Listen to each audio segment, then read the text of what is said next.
Gusto de presentar a Jennifer Chávez, nuestra residente, donde vamos a hablar hoy día del tema de fisiología e inmunología de la retina. Y como invitado al doctor Robinson Escobedo, que es el miembro del staff de retina. Y sin más preámbulos, vamos a empezar con la primera presentación. Adelante, por favor. Gracias, doctor. Bueno, buenas noches con todos. El día de hoy vamos a tratar este tema que es acerca de fisiología e inmunología de la retina. Es realmente un tema extenso, algo engorroso, y bueno, cuando me mencionaron que iba a presentar este tema, lo primero que se me vino a la mente fueron palabras del maestrito, el doctor Loaiza, como primera pregunta del examen cuando dicen, ¿no sabes qué es el? Y la mayoría pues fue esa pregunta, y como bien podemos ver representada en esta imagen, y como él lo decía, el ojo es la extensión del cerebro. Y al ser una extensión del cerebro, pues va a tener múltiples mecanismos neuronales, químicos, para poder cumplir su función. Entonces, vamos a empezar con la estructura y la función de los fotorreceptores. Podemos ver en esta imagen, es un esquema tanto de un cono como de un bastón. Los conos y los bastones van a tener cuatro estructuras interiores. Van a ser los segmentos externos, los segmentos internos, la zona de los núcleos y la zona de sus cuerpos sinápticos. Dentro de los segmentos externos se van a encontrar esta pila de discos que van a estar dentro de la membrana plasmática en los bastones, y vamos a ver que los conos tienen una diferente disposición. Va a ser más ancho en la base y van a llegar a la mitad de su anchura en el ápice. Y dentro de los discos que están en los segmentos externos de los fotorreceptores, hay también una innumerable cantidad de proteínas que van a permitir de que estos discos se mantengan estables. Y una de esas proteínas importantes son la rodopsina, la periferina y el ROM1.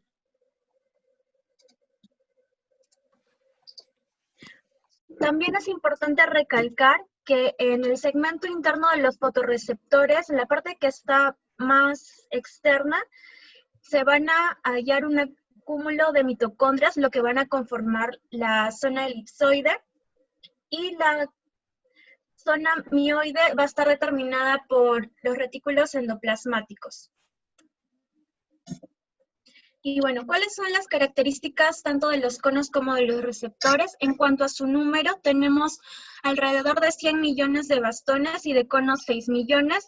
Sin embargo, los bastones van a ser más sensibles. Los conos se caracterizan porque se adaptan a un rango amplio de intensidades de luz, tienen una respuesta muy rápida y van a expresar diferentes toxinas.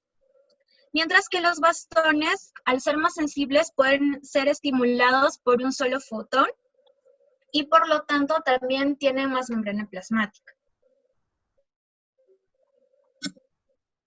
Y esta molécula, esta proteína importante que es la rodopsina, va a ser la opsina que va a expresar los bastones. Es una proteína transmembrana helicoidal, consta de 7 bucles como vemos aquí, y van a cruzar la membrana plasmática.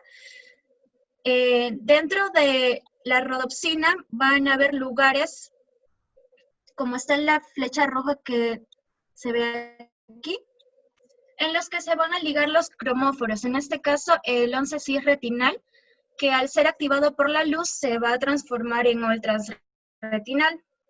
La rodopsina absorbe mejor el espectro de luz verde, peor la luz, y hay esferas de onda mayores como la luz roja.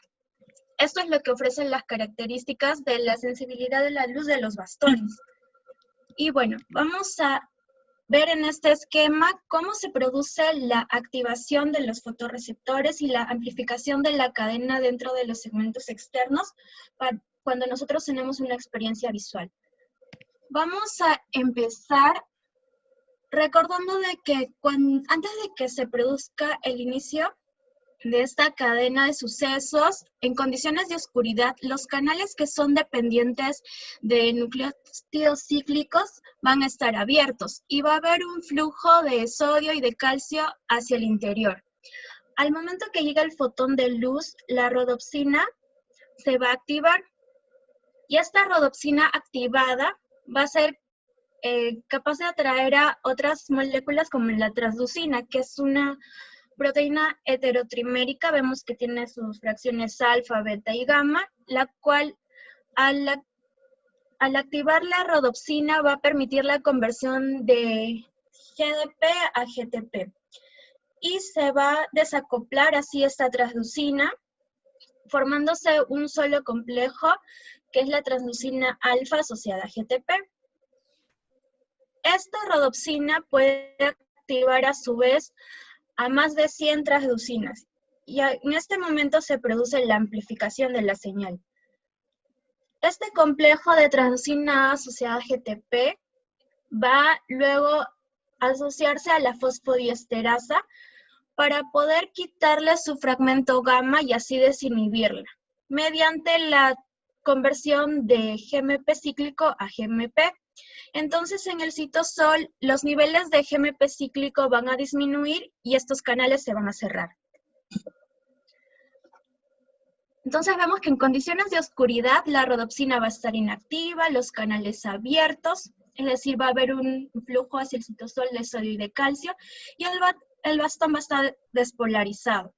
Cuando el bastón está despolarizado, en sus cuerpos sinápticos va a haber una liberación constante de glutamato, y la segunda neurona en esta cadena, que es la célula bipolar, se va a hiperpolarizar.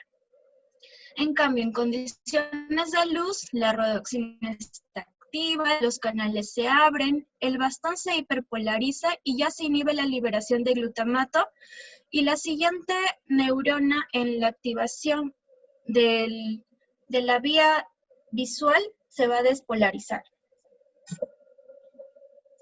Ahora, ¿qué pasa luego de que cesa el estímulo luminoso?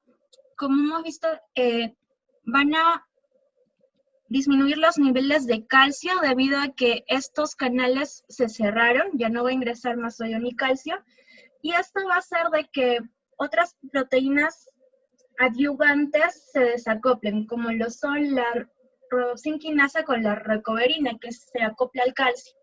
Entonces, al disminuir este calcio, deja libre la recoverina, está la rodopsina quinasa que va hacia la rodopsina y la fosforila. También se ayuda de otra proteína que es la restina, y vemos también que esta disminución de calcio en el citosol va a activar a la guanilato ciclasa de la membrana, convirtiendo el GTP en GMP cíclico, y al aumentar nuevamente el GMP cíclico, los canales se vuelven a abrir y hemos terminado el ciclo de la fototransducción. Esto es en manera general cómo se produce la fototransducción en los bastones. En los conos, cualitativamente es similar. Sin embargo, recordamos que los conos van a tener una respuesta más rápida y a mayores niveles de luz se pueden adaptar de manera más rápida que un bastón. Los conos, a diferencia de los bastones, expresan diferentes clases de opsinas. Y de acuerdo a eso se clasifican en conos S, M y L. Los conos S van a ser sensibles a las ondas de luz corta, por lo que aquí en el espectro vemos que pues, nos va a transmitir las señales luminosas que nosotros luego podemos identificar como azul. Los conos M y L, que en realidad son los más numerosos, van a transmitir el espectro de luz verde y roja. Y los bastones se encuentran en la parte intermedia entre el espectro de luz de los conos S y M. Aquí es donde están los bastones. Vamos a ver que la mayoría de patologías asociadas a trastornos de la visión de color va a estar determinada por alteraciones estructurales de los conos M y L, los cuales tienen sus genes para su expresión en el cromosoma X. Ahora, ¿por qué es importante recordar todo esto? nosotros sabemos que dentro de los cientos de enfermedades retinales hereditarias, podemos encontrar nuevos targets para tratamientos futuros. Por eso es muy importante mapear e identificar dónde están localizados los genes que traducen estas proteínas implicadas en este proceso. En esta página, que es RedNet, bueno, he encontrado que en la última actualización, que ha sido el 1 de junio de este año, se han logrado ya mapear alrededor de entre 330 genes y locus asociados a enfermedades retinales. Aquí están los cromosomas donde se encuentran estos, autosómicos, sexuales en el X y también en las mitocondrias. Y vamos a recordar que dentro de las enfermedades, pues, hereditarias de conmutación genética, dentro de los cuales se han identificado más genes son en la retinitis pigmentosa, en la maurosis congénita de Leber, síndrome de Usher y en las distrofias de conos y bastones. Sin embargo, esto va a continuar a la alza, ¿no? Aún no se ha logrado codificar todo. Y bueno, siguiendo con las capas retinales, es muy importante hablar acerca del epitelio pigmentario. Tiene múltiples funciones. Este epitelio deriva del neuroectodermo y va a tener un número constante durante toda la vida. Se dice que alrededor de 4 a 6 millones de células del EPR existen en cada ojo y tienen características especiales dentro de la distribución de la retina. En cuanto a su densidad y a su forma, se dicen que son mayores en el área del macular y van disminuyendo hacia la periferia. En cuanto al pigmento, este va a ser más escaso en la mácula y mayor en la periferia.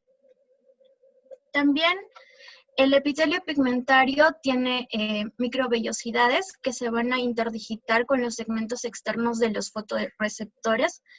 Y estas microvellosidades, junto con la matriz interfotorreceptor, que acá podemos ver en celeste, va a contribuir a la estabilidad de esta zona.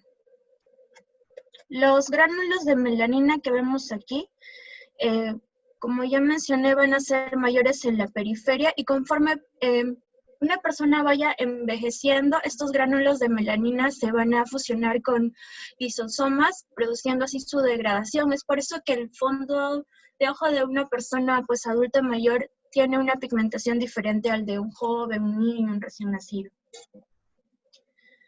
Bueno, cada célula del EPR puede conectarse con 30 a 45 fotorreceptores.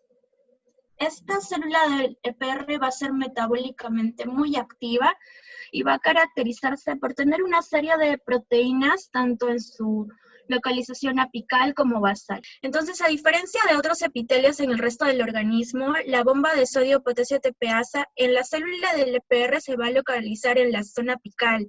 Esto es lo que da a esta célula del EPR una polaridad reversa, así se denomina.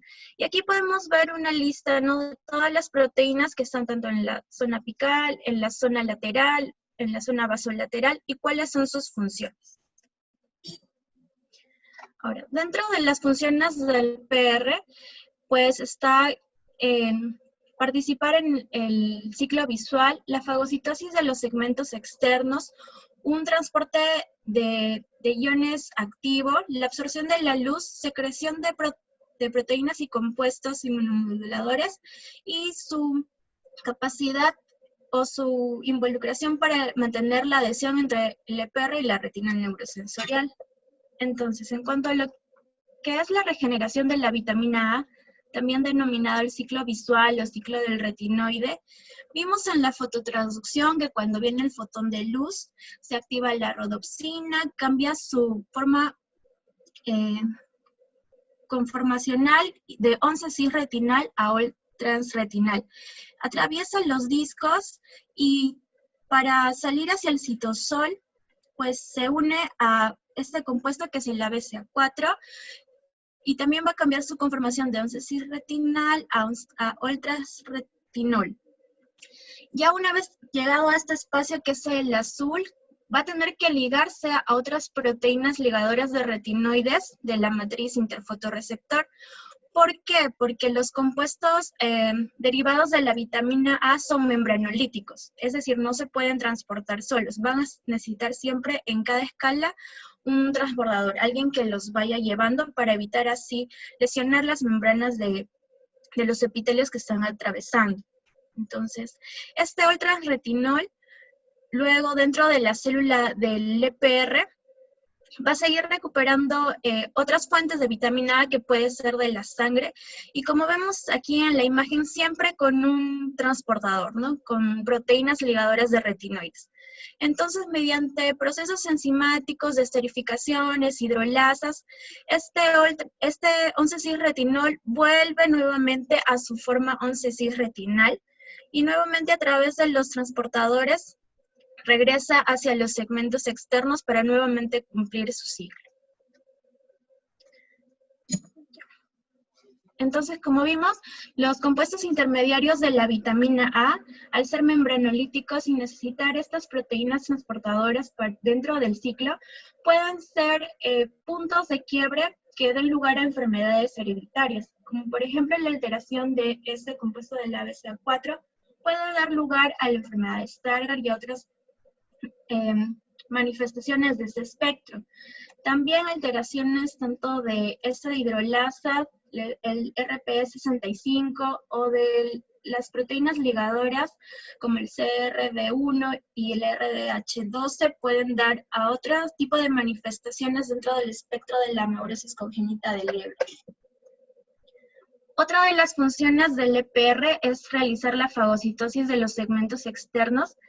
En esta microfotografía vamos a ver cómo cada célula del EPR tiene sus microvellosidades que se van a interdigitar con los segmentos externos de los fotorreceptores. Aquí vemos cómo estos van siendo engullidos y mediante este proceso los segmentos externos pueden ser renovados y luego nuevamente ser sintetizados en la base del fotorreceptor. Se dice que el EPR va a fagocitar alrededor de 4.000 discos al día. Estos tienen un ritmo circadiano esta función. Como los conos van a ser más activos en la luz, entonces la fagocitosis se va a realizar en la oscuridad, y los bastones al revés, ¿no? Su fagocitosis va a ser más intensa al amanecer. Otra de las funciones del EPR pues, es el transporte activo de iones, de metabolitos, de agua. Se dice que es vectorial porque pues, pasa de un lado hacia otro. Y esto es esencial para mantener el espacio subretinal exento de acúmulo de agua, de líquido, de fluidos. Todo este transporte de material iónico de una cara de la célula del EPR a la otra va a ocasionar un potencial eléctrico transepitelial, que es la base para el electrooculograma, el cual pues va a identificar las alteraciones del EPR. Vamos a tener luego una clase sobre pues todas las pruebas electrofisiológicas. Y bueno, continuando con las funciones del EPR en cuanto a la pigmentación que esta da a la retina, tenemos que recalcar que la melanogénesis se inicia en el periodo embrionario y que en el envejecimiento la melanina se va a fusionar a lisosomas y la retina normal va a perder su coloración. ¿Cuál es la función real de la melanina? Pues esto aún está en discusión. Se dice que puede funcionar como un filtro de densidad neutra ante la dispersión de la luz. También puede ayudar a estabilizar los radicales libres, y al unirse a las toxinas como por ejemplo la hidroxicloroquina, se diría que pues tiene un efecto controversial porque al mantenerlo ligado pues puede ocasionar luego también toxicidad. En lo que es la función como de cámara oscura, de un filtro de densidad para la dispersión de la luz, es muy controversial porque se ha visto pues, que en las personas albinas que no tienen este pigmento, en realidad su disminución de agudeza visual no es tanto por la dispersión de la luz, sino pues por las otras características que están asociadas como la hipoplasia foveal. Otra función del EPR pues es la secreción, en la que está secretar citoquinas, factores de crecimiento, sustancias inmunomoduladoras. Aquí vemos una lista amplia, ¿no? Y cuáles son las funciones. Y dentro de las que nosotros conocemos más es el factor de crecimiento endotelial vascular, el cual va a permitir que las células endoteliales vasculares de la coroides se mantengan y que también los fenestros de la coriocapilaris se mantengan abiertos. Otro de los factores importantes en el EPR es el factor derivado del epitelio pigmentario, lo cual tiene una gran función antiangiogénica, y también esta proteína que ayuda a inhibir las metaloproteinasas que pueden degradar la matriz intercelular. Entonces, cualquier alteración en esto también puede conllevar a patología, ¿no? Alteraciones en los factores de crecimiento, un desbalance entre los factores proangiogénicos y antiangiogénicos pueden llevar a enfermedades vitreoproliferativas. Siguiendo con las funciones del EPR, vamos a ver que el EPR también está involucrado en mantener el espacio subretinal avascular. Ya vimos por los factores que expresan. Vamos a ver que este factor derivado del epitelio pigmentario, que es un potente antiangiogénico, va a estar altamente expresado en la fobia, hasta 10 veces más que el VFG. Y otro factor antiangiogénico importante es la endostatina. Dentro de lo que es otorgar privilegio inmune al ojo, como sabemos, el ojo tiene privilegio inmune, ¿no? Pero no es solamente porque esté aislado de la vasculatura gracias a las uniones estrechas, sino también porque el EPR expresa moléculas que, como el factor de crecimiento transformante beta, que van a ayudar a inhibir a las células que hacen que el sistema inmune pues se sobreexprese. Ya. ¿Por qué la retina permanece aplicada? Pues se dice que para que la retina permanezca aplicada hay factores físicos, mecánicos, metabólicos. Dentro de los factores físicos tenemos lo que es la presión osmótica, que es esa fuerza que va desde pues el epitelio pigmentario hacia la coroides. La presión hidrostática, pues en realidad se ha mostrado de que no es tan importante, pero está también dentro de los factores de que colabora que la retina esté aplicada. Y el vitrio, pues también es uno de ellos, debido a que se ha visto que cuando en las cirugías, para poder realizar una retinotomía o algo, es imposible pues llegar hasta la retina sin haber atravesado el vitrio. Entonces, de esta forma, el vitrio ejerce un efecto de factor como tamponade para evitar que la retina se desprenda. Dentro de los factores físicos está pues la presión osmótica. Aquí es muy importante pues detallar que lo que decimos que es la bomba coroidea puede incluso reabsorber hasta 3.5 mililitros por día. Se dice que su función es de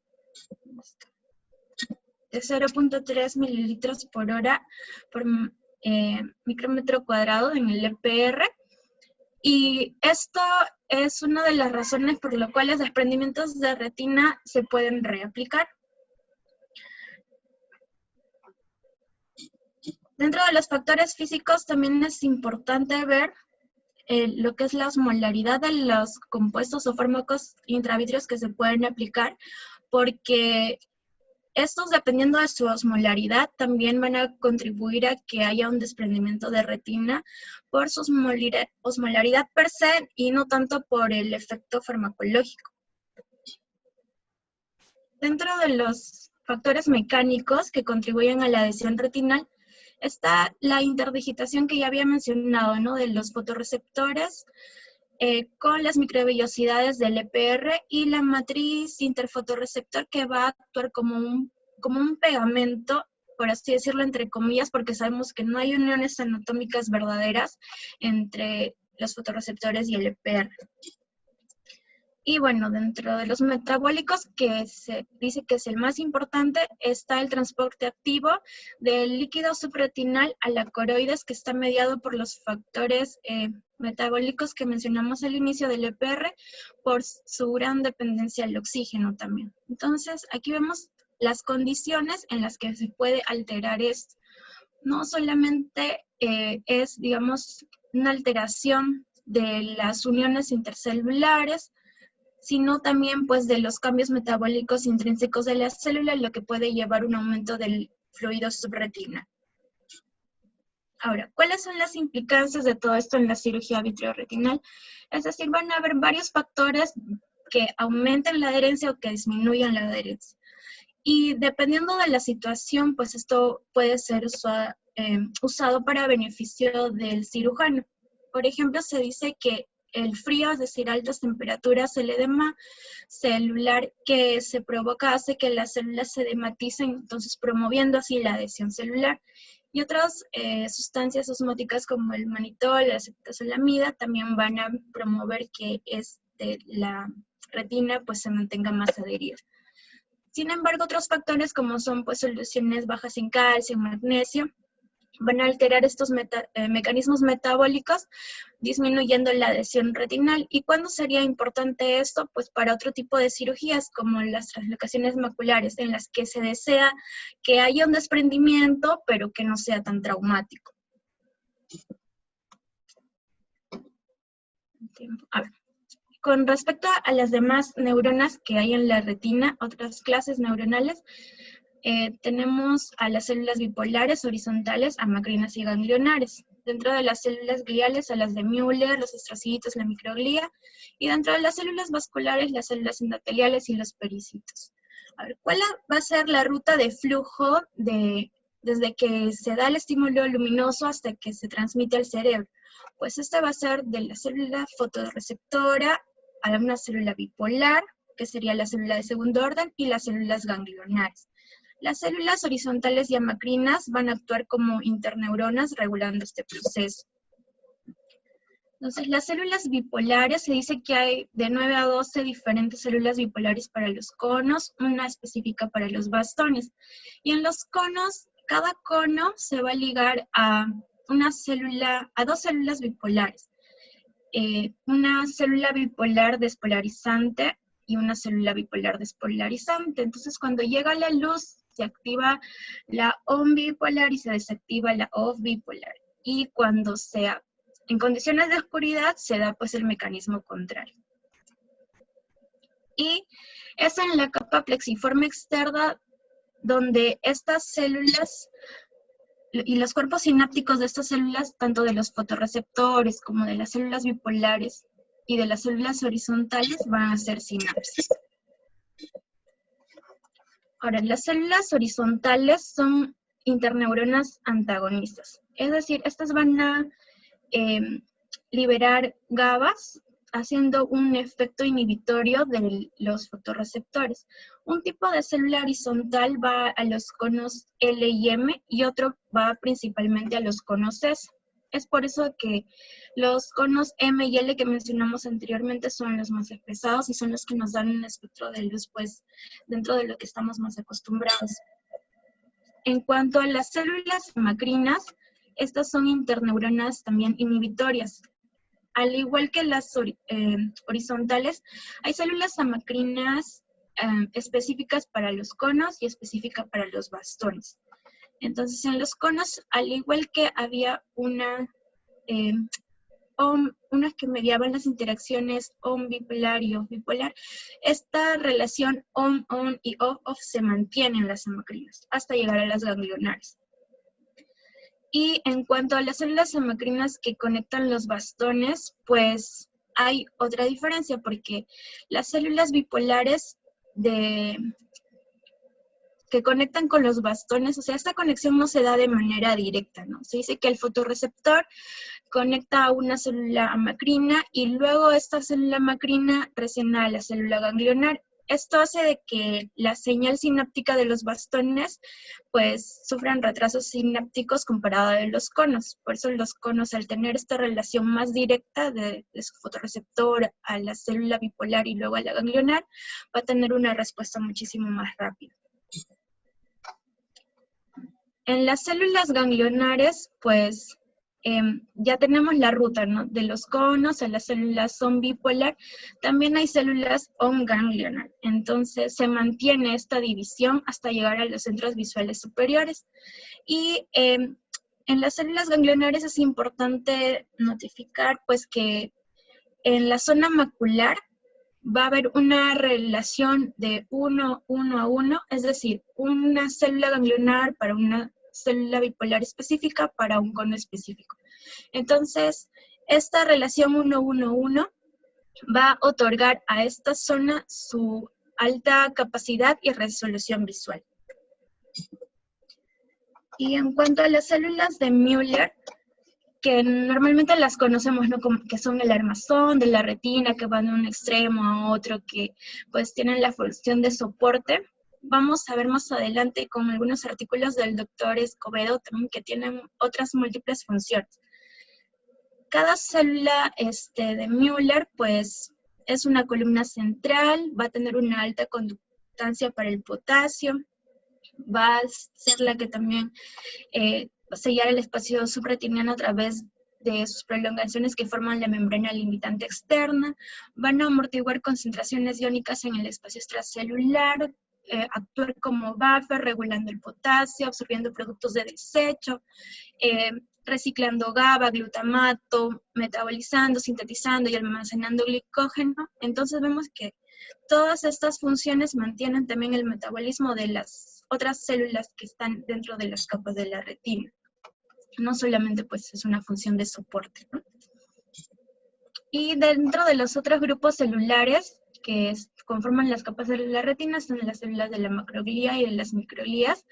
Dentro de la macroglía, principalmente los astrocitos, estos sí dan apoyo físico a las células neuronales y vasculares, van a participar en la conformación de la membrana hematorretiniana, también forman la vaina de mielina del nervio óptico, esto ya a la salida, intercambia metabolitos con las neuronas, y las microglías se encargan fundamentalmente de relacionarse con los macrófagos para cuando se altera la homeostasis retiniana y mantener así un nivel inmune en balance.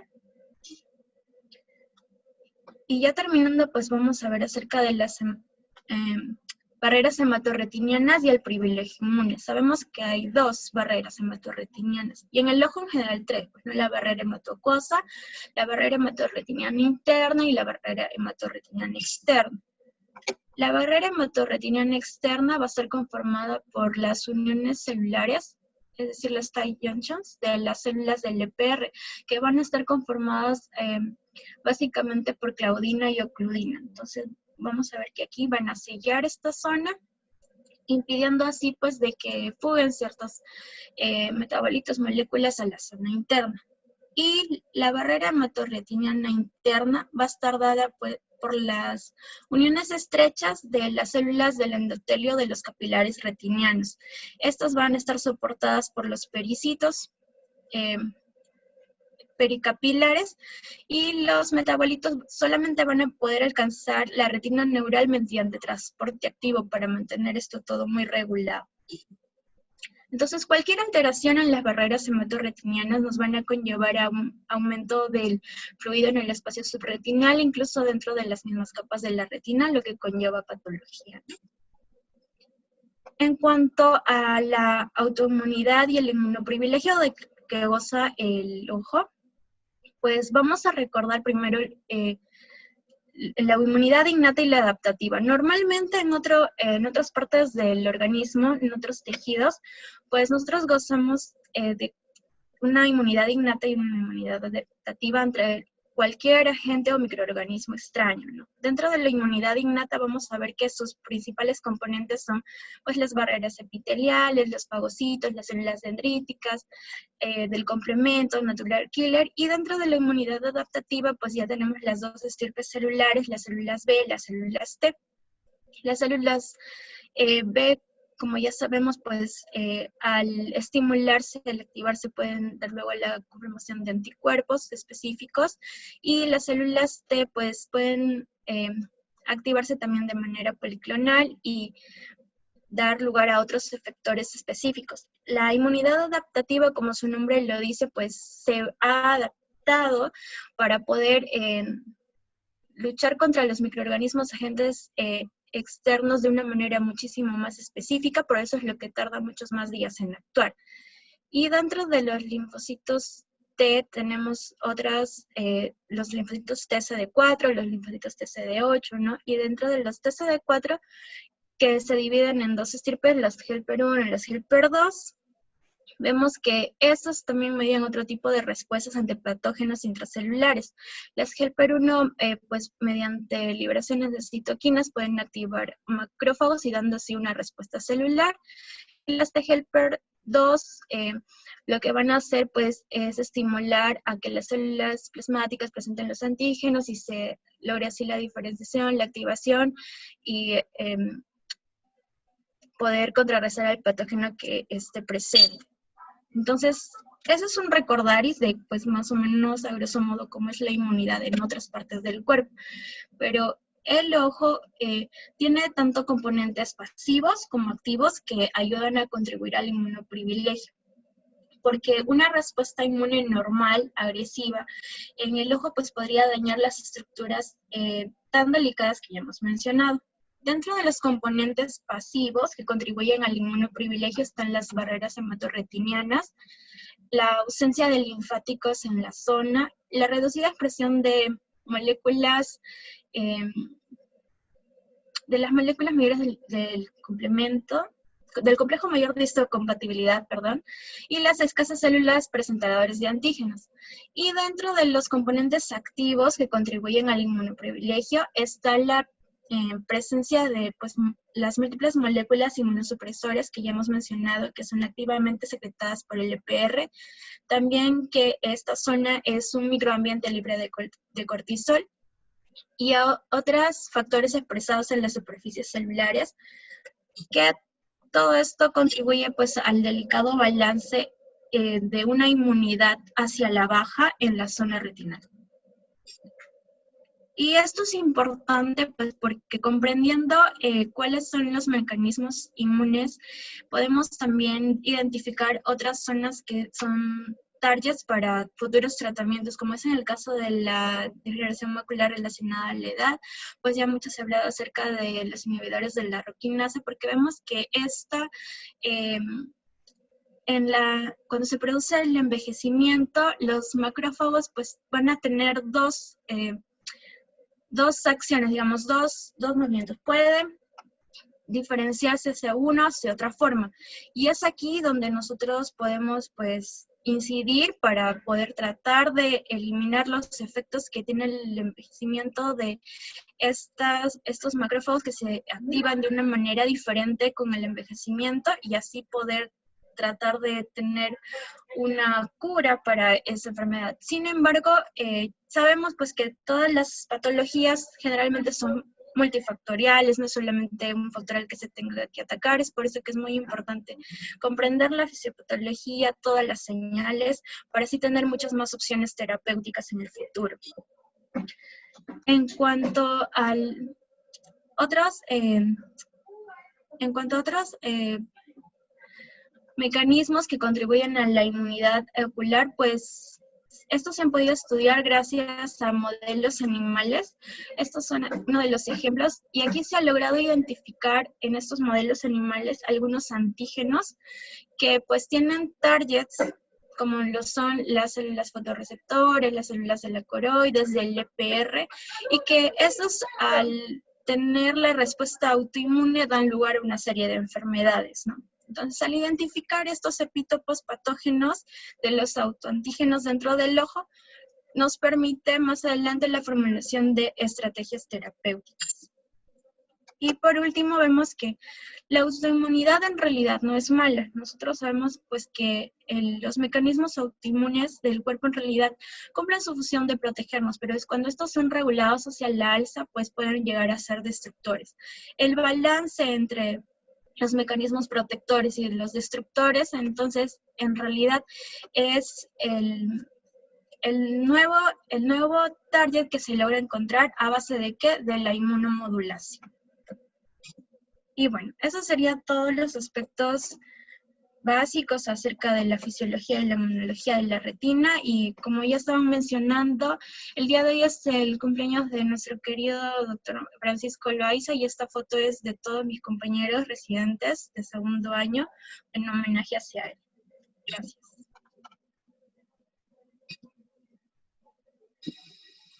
Muy bien, Jennifer. Te felicito. Como verán, esto es un tema arduo, ¿no? La idea es que, obviamente, hoy día he visto todo un panorama extenso. Siempre en este tipo de clases donde la fisiología y una serie de datos pueden pasar desapercibidos, siempre es bueno anotar y que queden los tips, que va a ser un cimiento para explicar muchas patologías tipo distrofias. Lo segundo, cómo funciona el ojo como un ente hermético y aislado del cuerpo humano. Cómo podemos tener targets para ciertos tratamientos del futuro, ya sea con drogas o ya sea quirúrgicos. Y también el hecho de tomar decisiones de usar medicamentos, por ejemplo, ¿no? Hay medicamentos que atraviesan la barrera, tipo los antiangénicos, que pueden ser trombóticos a distancia, o los corticoides que actúan compartimentalizados en el ojo. Todos esos temas son importantes porque uno tiene que tomar decisiones y marcar la diferencia. Yo creo que en todos los años que vengo escuchando las pláticas, cada vez entiendo menos. Pero vale el esfuerzo, se los digo, porque como es un tema árido, yo creo que deberemos remarcar cosas puntuales que nos van quedando y que se ha demostrado que tiene una aplicación clínica, ¿verdad? Bueno, te felicito, la verdad, porque es muy complejo el tema. Y no sé si vas a hacer algunas preguntas para el auditorio. Y lo otro es que cuando guste, el doctor Robinson Escobedo va a presentar algunos artículos relacionados con el mismo tema, ¿no, Robinson? Sí, primero felicitar por un gran esfuerzo que hizo. Fue un reto realmente. Importante mostrar las múltiples funciones que cumple la retina. Una de las principales es la visión, precisamente la fototraducción. Importante lo que mencionaste es toda una serie de eventos fisiológicos para la visión, todas las enzimas que participan y los daños que se podrían presentar en ellas.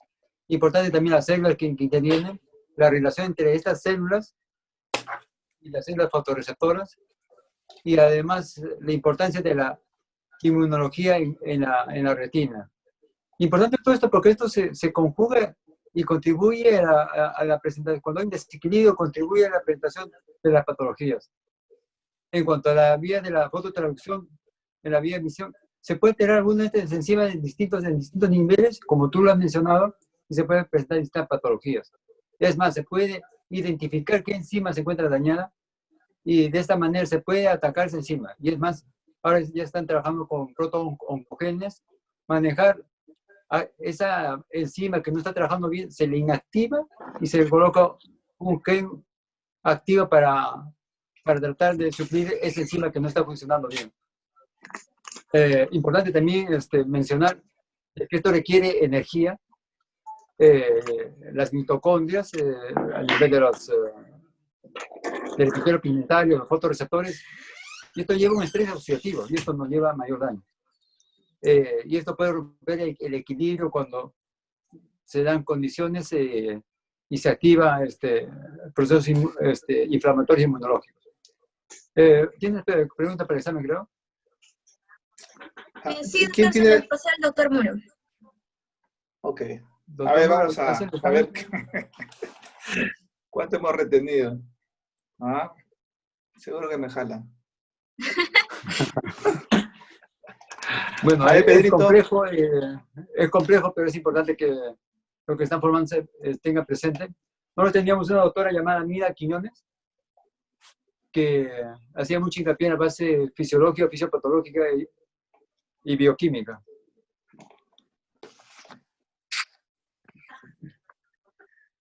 ¿Ya tienen las preguntas? Vamos ahí a la pregunta a desarrollarlas.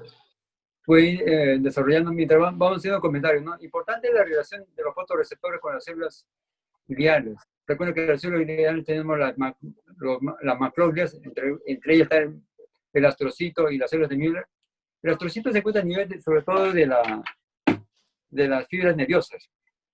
Sirve de soporte y también ayuda a la alimentación de las células neuronales. Y la principal célula de Müller que actúa de soporte de toda la retina, tiene múltiples funciones. Robinson, disculpa. En estos tiempos, comparte tu pantalla. ¿Aló? Robinson, comparte tu pantalla. No, pero es que están dando examen, doctor. Que respondan los exámenes y después a compartir en pantalla. Todavía no estoy presentando los Oye, artículos. no puedo votar, qué piña. Dice, el anfitrión y los panelistas no pueden votar. Te saco de anfitrión entonces para que puedas votar. Bueno, Déjame ir. el No quiero comentario hacer por roche. reciente, ¿no? Importante de los recientes que tengan en cuenta el ciclo visual, las múltiples enzimas que participan, y estas enzimas se pueden dañar y dar distintas distrofias retinales, y muchas de estas se encuentran identificar los genes. Ahora ya está, bueno, van creciendo genes, y su manejo está yendo hacia la manipulación genética. Ahora, las patologías como la diabetes, retinopatía diabética, desprendimiento de retina y degeneración macular, mucho tiene que ver el componente inflamatorio en su empeoramiento del cuadro patológico. Y en esto intervienen pues las células como las células de los astrocitos como las células de Müller, los microcitos como las microglias. Estas se pueden transformar en la forma 1 o la forma 2, se rompe ese equilibrio y empeora más o se daña más esta estructura.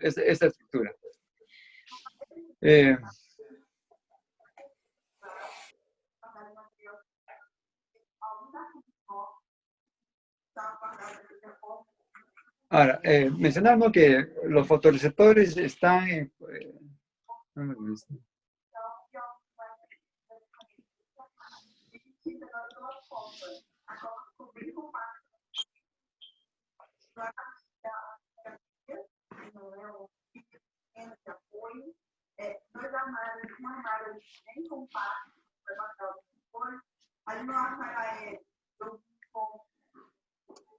Muy bien, entonces la pregunta ya hay bastantes personas que han votado. A ver si Jennifer nos puede decir cómo salieron. A ver, bueno, creo la pregunta 1 es la que ha tenido más aciertos. Vemos cuál es la secuencia neuronal correcta para el proceso intrarretiniano. Y como había mencionado, va de la célula fotorreceptora a la célula bipolar, luego hacia la célula ganglionar. Esa es la secuencia correcta, la B. En la pregunta número 2, que dice en relación al epitelio pigmentario, también un 56% ha respondido de manera correcta, que contiene un acumulado de 8 a 12 millones de células en un individuo. Sabemos que pues lo normal es de 4 a 6 millones por ojo, entonces en una sola persona sería el doble, ¿no? 8 a 12, eso es correcto. Y es una doble capa, pues es falso, sabemos que es una monocapa, y tiene una relación de 100 a 1 con los fotorreceptores. Eso es falso, porque en la fotografía pusimos, ¿no?, que una célula de PR se puede relacionar con unas 30 o 40 células fotorreceptoras. Y en cuanto a los mecanismos de adhesión retinal, está mal, creo, porque en realidad todas las anteriores son falsas. Sí, se ve. Todas las anteriores son falsas, ahí hay una disparidad en los resultados. Y para recalcar, pues, que el daño en la matriz intercelular sí afectaría a la adhesión, porque pues sabemos que dentro de la matriz intercelular también hay moléculas y proteínas que contribuyen a la función de esta. Y por más de que no haya uniones anatómicas verdaderas, el tráfico metabólico que existe ayuda a la adhesión en esta zona. Entonces, esta también es falsa y las demás.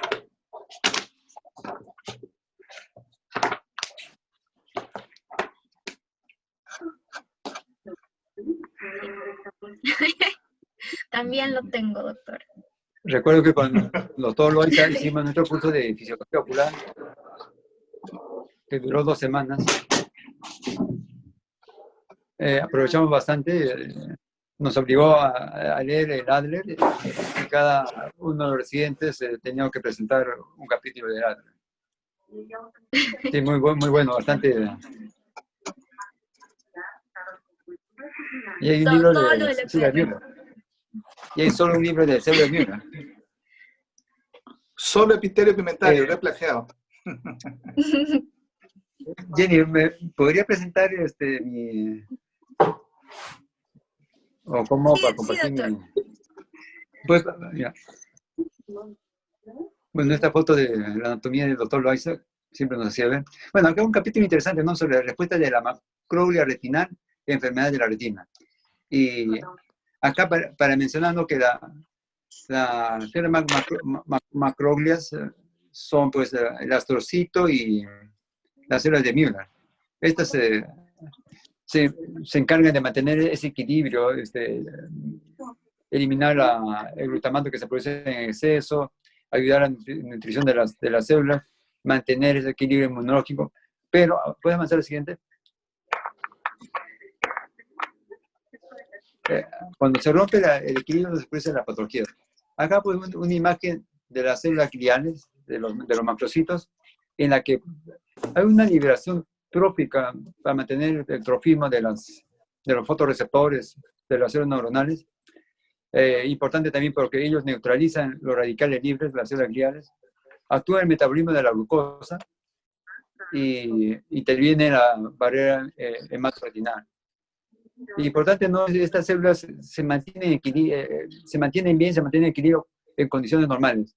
Sin embargo, cuando hay una anoxia, ¿puede pasar al siguiente? Ya.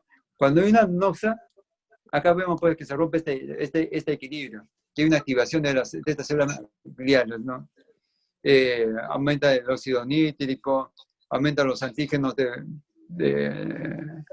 presentación de antígenos, incrementa la actividad antioxidante.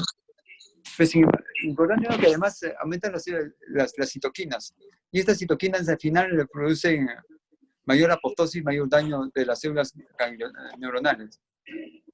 Importante, ¿no? La relación que tienen estos astrocitos y las células de Müller en el mantenimiento y la neuroprotección de las células neuronales y las células fotorreceptoras, que se pierde o contribuye a la neurotoxicidad cuando ésta sufre una anoxia, ya que estas células gliales pueden liberar sustancias proinflamatorias que provocan más daño, más VEGF, más...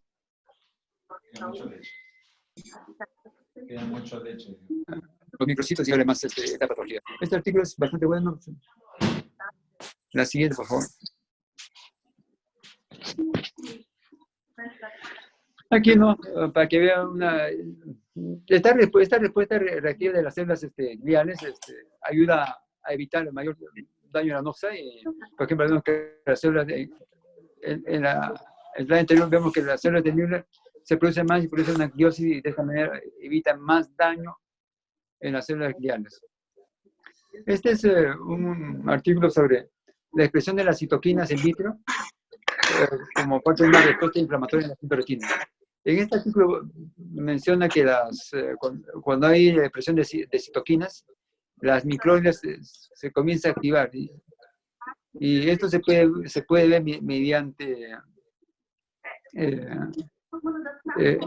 marcadores de células.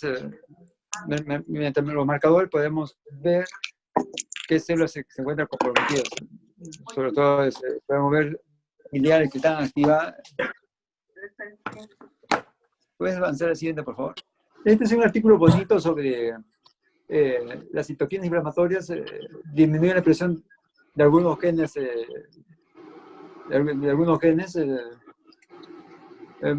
Vemos que estas citoquinas al comenzar a liberarse va a tener efectos sobre las células fotorreceptores y sobre el epitelio pigmentario y sobre su función. ¿Puede pasar por favor al siguiente? Vemos que la interleuquina 1, el interfactor de necrosis tumoral, y vemos aquí que muchos de los genes del epitelio pigmentario se comienzan a disminuir. Los dos primeros son genes que se encuentran en el epitelio pigmentario y actúan en distintos niveles. sea en la regulación del epitelio pigmentario, que causa disminución de presión y estas citoquinas van a producir alteración del ciclo visual, va a producir problemas en la forma del epitelio pigmentario y en la melanogénesis y en la fagocitosis. Y al producir todas estas alteraciones, pues se va a dañar más y se va, no va a metabolizar bien el cemento externo, los fotorreceptores, y todo esto se conjuga a que empeore más la patología.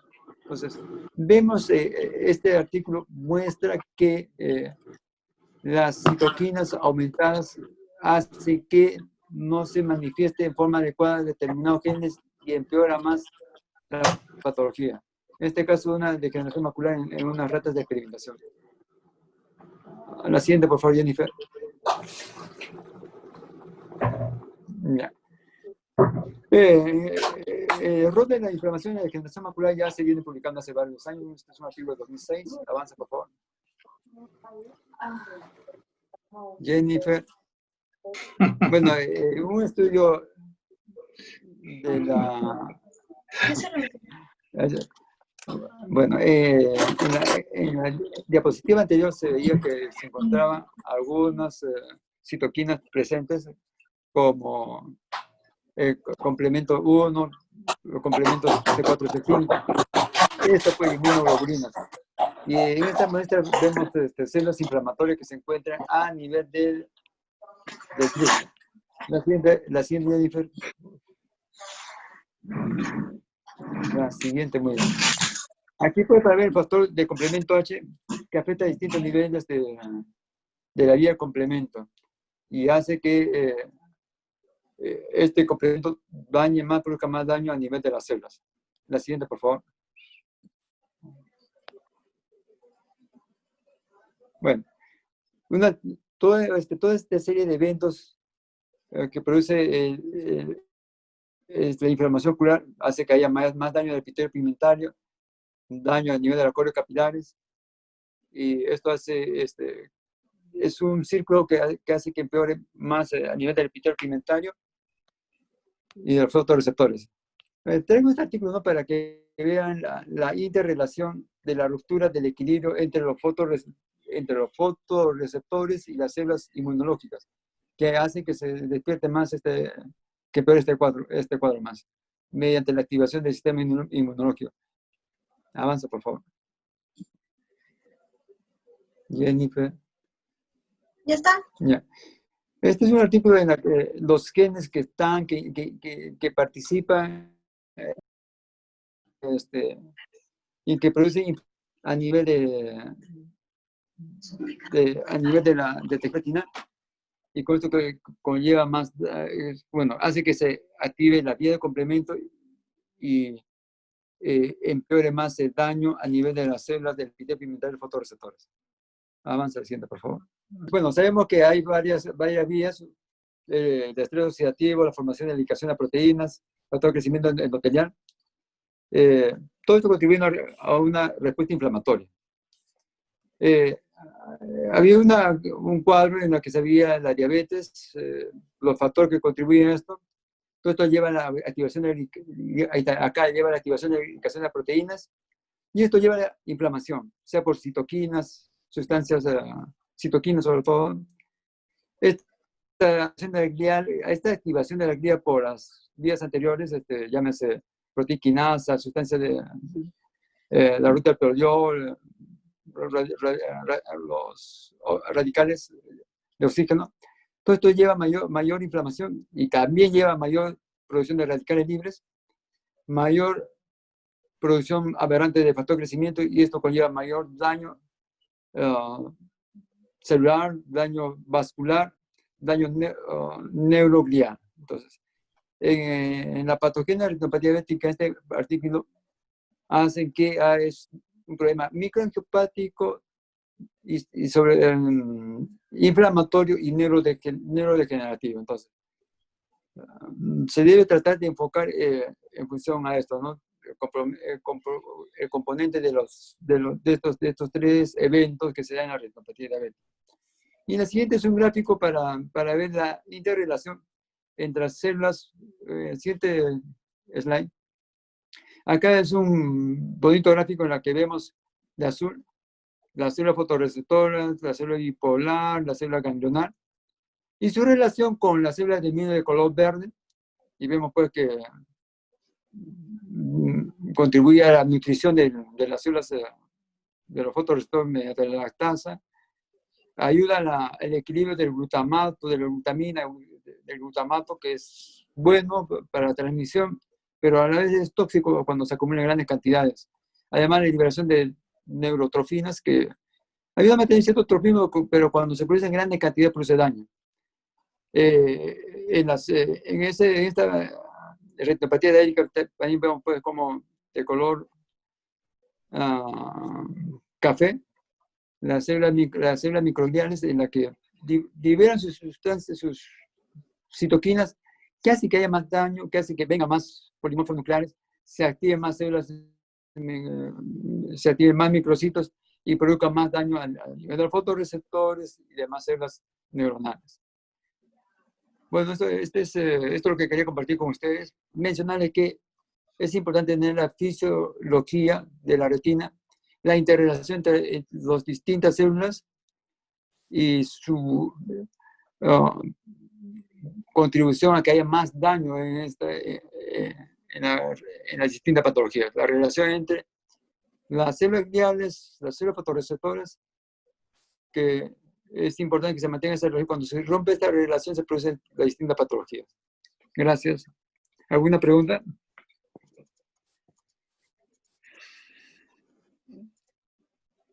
Bueno, van a disculpar, no manejo bien esta tecnología. Muy bien. Yo creo que ha demostrado que es un todavía, no, bastante el esfuerzo, y les agradezco a ustedes, ¿no? Porque es bien complejo el tema, es árido, y has tratado de presentar artículos que de alguna manera demuestran la importancia de las estructuras de la retina, ¿no? Yo no sé si alguien tiene por ahí una pregunta. A ver. Están cansados. Bueno, todo el mundo ha cambiado desde la cuarentena, ¿no? Algunos... El doctor Silva levantó la mano. Doctor Silva, ahí está. Adelante, por favor. Está cerrado tu micro, doctor Silva. Su micro. ¿Ahí me escuchan? Y ahora sí, adelante. Sí, buenas noches. Excelente la presentación. Quería preguntarle, en relación a cómo han visto la expresión genética, si es que, o sea, ¿se esperaría encontrar en el futuro alguna terapia génica para manejar estos problemas de la retinopatía?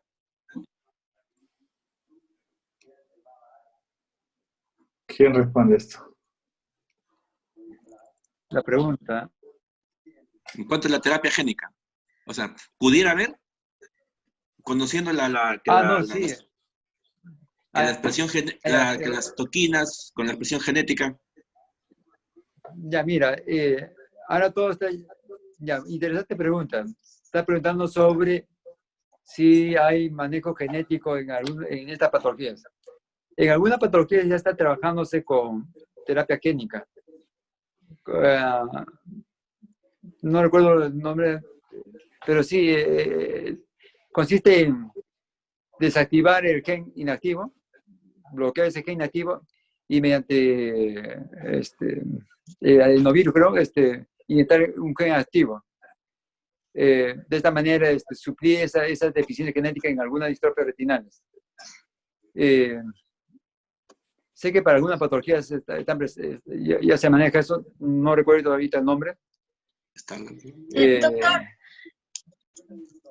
yo había leído de que, pues, en lo que son las terapias génicas, en realidad para las enfermedades que son sistémicas, como son multifactoriales, en realidad es muchísimo más complejo. Pero para una de las enfermedades que tal vez una terapia génica podría tener un mayor resultado es para las discromatopsias. porque como vimos en la presentación, pues hay genes puntuales que alteran el desarrollo y la expresión de los conos, y como estos pues generalmente son codificados por genes que están dentro de un solo locus, que en este caso es dentro del cromosoma X, entonces podría la terapia génica ser pues más puntual, con un mejor desarrollo visual, pero esto está en controversia porque pues en lo que es todo el costo y el beneficio que se puede tener por tratar de curar, entre comillas, una discromatopsia, pues la industria pues no valora mucho eso, ¿no? Waldo está levantando la mano. Hola. Sí, Gracias. no sé, hace poco presentaron el caso del tratamiento de la amaurosis congénita de Leber, ¿no? Ah, La autora Aurina Berrocal, ahí en el Bascom Palmer, presentó unos casos interesantes en los cuales hacía, después a través de una cirugía, una vitrectomía, colocaba en forma subretiniana algunas sustancias para hacer una modificación. Y no sé si han escuchado hablar ustedes de este tratamiento que cuesta cerca de, ¿cuánto? $500,000, son como $500,000, ¿no? Y la casa comercial incluso te garantizaba, si es que no recuperaba algo la visión, te devolvía el dinero, ¿no? Y han estado realizando, digamos, importantes avances en este sentido, y pasaron algunos casos de unos pacientes que les habían hecho el tratamiento y habían mejorado entre comillas, porque pasar de un NPL a pasar a un PL o a un movimiento de manos para unos es bastante, ¿no? Me pareció muy interesante y yo creo que hay que revisarlo, y ya se está realizando este tipo de terapia, ¿no? Solamente buenas quería noches. para agregar con respecto a lo que menciona el siguiente, yo dije la terapia génica para distrofias maculares, distrofias retinales, con genes definidos, no para las enfermedades como diabetes, degeneración macular, que son poligénicas, multifactoriales. Para eso no, eso requiere otro tipo de enfoque. Claro, se va a tener en cuenta la parte genética, pero como un factor más, pero no, por lo menos la terapia génica no va a ser para ellos. Pero se está viendo la célula madre como una alternativa. ¿Aló? Bien. ¿Alguna otra pregunta? Buenas noches, doctor. Doctor Escobedo, doctor Reategui, buenas noches. Hola. Quería comentar justo lo que acaba de comentar el doctor Escobedo. Primero, felicitar al doctor Escobedo y a Jennifer, que hemos estado muy... Tu muy cámara, buenos. por favor. Ya.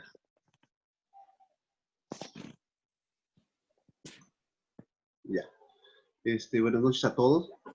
Quería comentar justo lo que dijo el doctor Escobedo, ¿no? Que los trabajos ahora se están basando en el estudio de células madre, pero lo importante de este tema, de enfocarlo, por ejemplo, la fisiología al manejo de patologías, es que esos estudios de manejo de células madre han tenido una gran dificultad, ya que recordemos que la función, como dijo Jennifer, de la membrana de Bruch es de sostén, una de las principales funciones de la membrana de Bruch es de sostén. Y esta membrana de Bruch ha hecho difícil que la implantación de células madre en el tratamiento de la degeneración macular sea temporal, porque no hay una unión correcta de los fotorreceptores, de las células del EPR implantadas, ya que no se adherían bien a la membrana de Bruch. Entonces, los artículos mencionan que la importancia de la membrana de Bruch es tal que va a influir en la implantación de estas células madre, ¿no? En el tratamiento de la degeneración macular. Bueno, básicamente mencionar eso.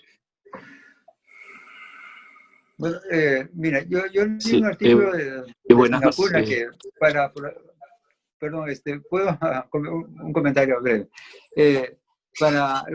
Lo que pasa con la célula madre en la retina es de que la célula madre produce célula epitelio pigmentario, célula glial y células fotorreceptores, y no se va a producir las cantidades que se requieren. Y además, para eso menciona este artículo de que necesitan inmunomodulador en determinada época y determinado momento del desarrollo de estas células. O sea, estas células van desarrollando y deben usar determinados inmunomoduladores porque provocan fotorreceptores, células gliales y células de epitelio pigmental. Entonces, ese es uno de los problemas por el que el tratamiento con células madre podría ser un poco caro. Por lo menos para lo que son lo que es retina, ¿no? Doctor, buenas noches. Soy Omar. Felicitarlo por la charla y bueno, comentar con respecto a la terapia génica de que este tratamiento ya se está aplicando, no es algo nuevo, ya desde el 2002 hay varios estudios con respecto a la inoculación de adenovirus, como mencionó usted.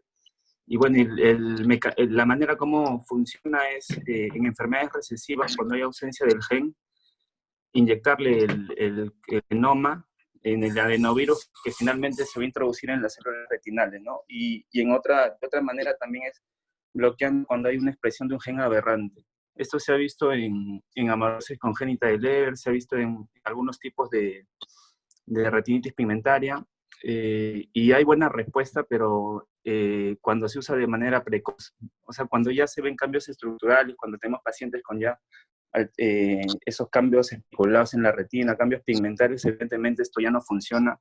Se debe, o se inocula, ¿no? A nivel subretinal o también en la cavidad vítrea, pero como les digo, sobre todo ya los familiares o pacientes que se le hace un estudio genético precoz.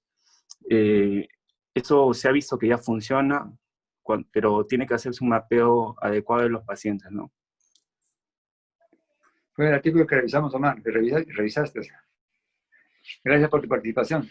Sí, es cierto, es importante, por eso los múltiples pasos del ciclo visual y identificar qué gen, qué enzima se encuentra comprometido. Y además, lo que pasa es hay una interrelación en estas células que hace que haya una neurodegeneración. Entonces, como lo has mencionado, ¿no? Pasa tiempo y esta neurodegeneración afecta más a las células, a todas las células que se encuentran ahí en la retina. Y ya no se va a poder mantener cierta vitalidad del tejido que se encuentra dañado. O sea, sí, cuando pasa mucho tiempo, mucho daño va a haber ese tejido. Recuerden que las células gliales son buenas, mantienen esa inmunoregulación, pero cuando hay una náusea, ellos producen quiosis, para tratar de parchar ese problema. O mucha fibrosis. Y las microcitos están ahí y producen más daño también. Entonces, y como lo mencionado, detectar a tiempo para evitar que haya más daño.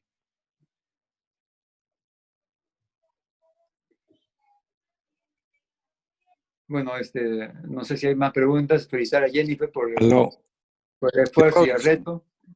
Robinson. Motivo de revisar artículos. Sí, sí, doctor. Y solo quería,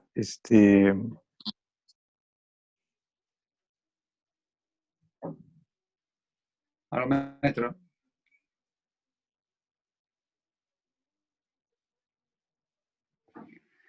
Hola.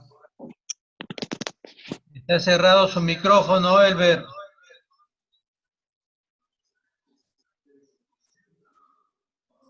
Ahora, yo lo voy a aprender. ¿Ahora sí? Sí, adelante. Sí, lo que estaba mencionando es que no hay que perder de vista el tema de la terapia génica. Bueno, como bien dicen, no es nuevo, siempre lo han estado ya reportando en algunos congresos, pero realmente el concepto básico, digamos, de la terapia génica, que yo creo que es por donde debemos comenzar, es que esto inicialmente viene con un gen, entre comillas, normal, que viene codificado de un ADN, ¿no? Entonces, ese gen codificado es el que va a ser transmitido a una célula humana, en este caso podría ser el epitelio pigmentario de la retina, a través de un virus, ¿no? ¿Para qué? Para luego producir proteínas que se supone van a producir genes de tipo normal. Entonces, una de las enfermedades que yo más o menos recuerdo de las charlas que uno escucha es que Efectivamente, se han practicado, por ejemplo, en la corvidoremia, en la retinitis pigmentosa, también en algunas enfermedades como la enfermedad de Stargardt, pero el tema es el costo para poder desarrollar este tipo de tecnología. Entonces, debido al costo, es que en Japón creo que se está creando un lugar donde van a haber donantes para poder crear también un banco de células madre, que también es otro brazo que va a colaborar con el tema de la geneterapia o terapia genética. Eso es lo que quería aportar. Muy bien. Esto es un terreno todavía por explorar. Entonces, hay gente que si se da cuenta, puede vivir solamente haciendo investigación. La gente que no tiene habilidades quirúrgicas o quiere prolongar su actividad médica, yo creo que la investigación es un nicho importante. Y sobre todo lo que hacen baja visión, lo que manejan retina médica o lo que manejan la parte clínica de la oftalmología, hay todo un terreno para desarrollarse en cualquier subespecialidad, pero dedicado al rubro de la investigación. Bueno, les agradezco porque han tocado un tema bastante complejo y probablemente hay mucho que aprender y ahí estamos, ¿no? Lastimosamente pertenecemos a un país en vía de desarrollo donde la tecnología y el alcance para este tipo de proyectos no parte de nosotros, sino que tenemos que ser receptivos para la investigación.